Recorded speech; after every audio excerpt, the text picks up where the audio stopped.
thinking about living in Old Greenwich, I'm going to cover some of the reasons you might want to move here and some of the reasons you might not. Depending on your lifestyle, it may or may not be a good fit, but this video will cover most of the things that our clients see as benefits or drawbacks that maybe cause them to either purchase in Old Greenwich or perhaps search somewhere else.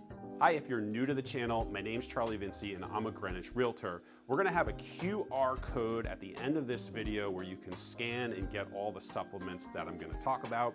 Let's get right to the video. One of the things that many of our clients are looking for is what I would call a bridge from city life to suburban life, and OG offers a good option. If you like the sound of this, you can live near the Old Greenwich Village. It offers a grocery store, pharmacy, great restaurants, and just about everything you'll need on a daily basis, including a train station. Another thing we hear quite often are that our clients want a lifestyle that's conducive to staying fit. If you'd like to walk, run, or ride your bike, OG has an excellent street structure. Many of the roads are quiet, and depending on where you live, you can walk to all of the town's amenities, like the Old Greenwich Village that I just mentioned. If you like the sound of this, Old Greenwich offers an opportunity that many other neighborhoods can't. You can walk, run, or ride your bike to Greenwich Point, also called Todd's Point by the locals. It's a huge park, and it has a beach and walking trails. When you live by Todd's Point, it's pretty easy to motivate yourself to get up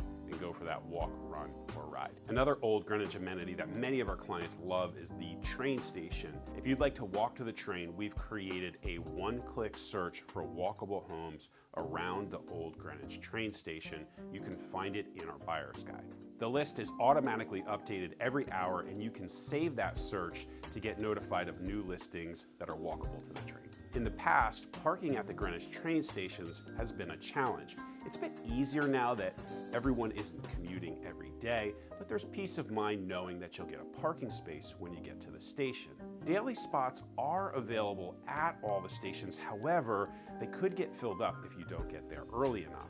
The good news is that historically, the Old Greenwich train station has been one of the easiest stations to get a parking pass for. Just remember that you can still park at the station, you just need to get there early enough if you're traveling during peak times. You can learn more about the Greenwich train stations and the parking in our Greenwich video. It's available in our buyer's guide and of course in our YouTube channel. If schools are important to you, most homes in Old Greenwich will go to Old Greenwich Elementary and Eastern Middle School. We have a school district map and one-click search feature in our buyer's guide where you can search each school district for homes that are available for sale. The good news is that according to greatschools.org, both Old Greenwich Elementary and Eastern Middle School are both highly rated. Just remember that you should always double check which school a home goes to. You can do that via a link in our buyer's guide.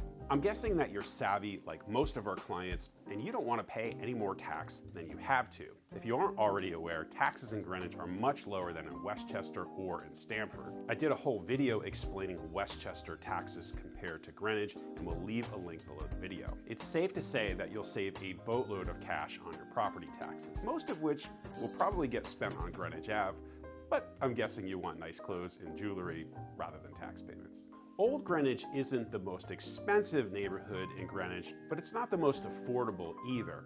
I guess this really isn't a pro or a con because it offers good value for its amenities, in my opinion. The good news is that if you're struggling to find the right home for your budget, there are other options in Greenwich. While we're on the topic of affordability, it's probably worth pointing out that there aren't many condos in Old Greenwich. There are a few scattered around, and if you do find one, most likely it's going to be in Old Greenwich Gables, which is adjacent to the train station. If you're looking for a property with a park-like feel, a buffer around, some woods, and some privacy between you and the neighbors, Old Greenwich might not be a good fit because the lots are on the smaller side. The good news is that you have several options outside of Old Greenwich if this is what you're looking for. If you're a boater, you might love the Old Greenwich Yacht Club, which is located in Greenwich Point Park that I mentioned earlier. You also have Riverside Yacht Club, which is in the neighboring community of Riverside. If you're curious about the neighborhood of Riverside, I've got a ton of information available on my site. You can find it in our buyer's guide. If you'd like to live on a quiet street, one where the kids can ride their bike without anybody having to worry about it, OG has a ton of options. There are many private streets and communities to choose from. The Old Greenwich map that's available at the link on the screen will show you where they are. If you don't already have an agent, call me. I'd be happy to help you with your search. While you're at it, head over to my site and grab the Greenwich Buyer's Guide. It's going to save you hours and hours of research and help you make a better decision for you and your family.